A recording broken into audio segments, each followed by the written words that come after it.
J'aime vous conter des destins de peintres brisés par la guerre, une fois n'est pas coutume, en voici un que la guerre a construit, de manière détournée toutefois.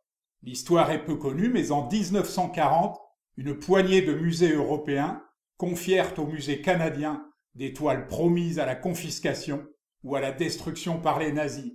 C'est ainsi que le jeune Jean-Paul Riopelle, né en 1923, découvrit l'art moderne, celui de Matisse ou Picasso, et qu'il décida d'y consacrer sa vie, laissant tomber l'école polytechnique de Montréal pour l'école du meuble, qui deviendra l'Institut des arts appliqués.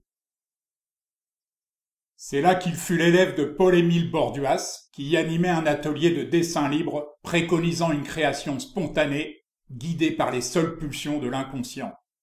Et c'est sous l'influence déterminante de Borduas que Riopelle, avec d'autres artistes, créa le groupe des automatistes, inspiré par les pratiques d'écriture automatique des surréalistes et déterminé à damer le pion à l'école de Paris. Ainsi, en 1948, la bande signa le manifeste collectif du refus global, articulé autour d'un texte rédigé par Borduas.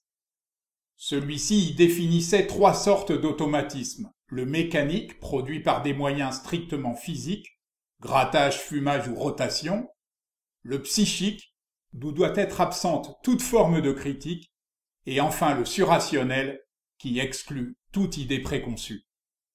C'est le moment que choisit Jean-Paul Riopelle pour s'installer à Paris, où il rencontre Camille Brienne, Georges Mathieu, Vols et André Breton, qui préfacent le catalogue de sa première exposition et qu'il surnomme affectueusement le trappeur supérieur tabernacle.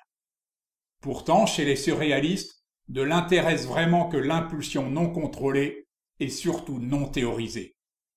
Son abstraction est en effet purement expressionniste, voire lyrique, et il suffit pour s'en convaincre de le voir rayer la toile à grands coups de brosse puis de spatule quand il ne fait pas jaillir directement la peinture du tube comme Jackson Pollock qu'un article du magazine Life vient de rendre mondialement célèbre.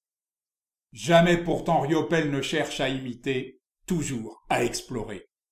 Chez lui, les biches ont fui des sous-bois piétinés par l'homme et des algues microscopiques cuirassées de jaune et de rouge ont envahi le ciel.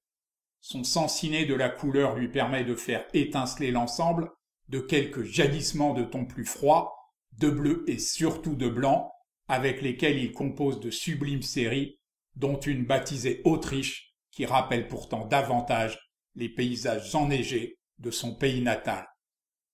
Peu à peu d'ailleurs, tout en restant abstrait, le paysage monte en lui comme une réminiscence des 10 ans passés dans son enfance auprès du peintre et sculpteur Henri Bisson, à dessiner ensemble nature morte ou scènes de genre, quand il ne sortait pas dans la campagne environnante pour y copier la nature avec le plus de fidélité possible. Si, contrairement à son vieux maître Riopelle ose tout, il lui reste manifestement quelque chose de cette expérience, ne serait-ce que la volonté de ne jamais se laisser enfermer dans la pratique unique d'un objet. Artiste pluridisciplinaire comme le fut Bisson, Jean-Paul Riopelle, avec une frénésie jubilatoire, passe d'un médium à l'autre, d'un outil à l'autre, franchissant allègrement les frontières de l'art, mu par cette énergie indomptable qui s'appelle liberté. En 1955, Jean-Paul Riopelle avait fait la rencontre de John Mitchell, avec laquelle il vécut 25 ans d'un amour tumultueux. En 1992, il apprit la mort de celle-ci à Paris. Bouleversé, Riopelle, qui ne peignait plus depuis quelque temps, reprit les pinceaux et composa ce qui est sans doute son œuvre la plus célèbre, une fresque monumentale qu'il baptisa l'hommage à Rosa Luxembourg et pour laquelle il combina toutes les techniques qu'il avait expérimentées sa vie durant. Mais en réalité, plus qu'à la théoricienne marxiste, ce Rosa faisait référence au peintre animalier Rosa Bonheur et au petit nom qu'il donnait à John Mitchell dans l'intimité, Ma Rosa Malheur.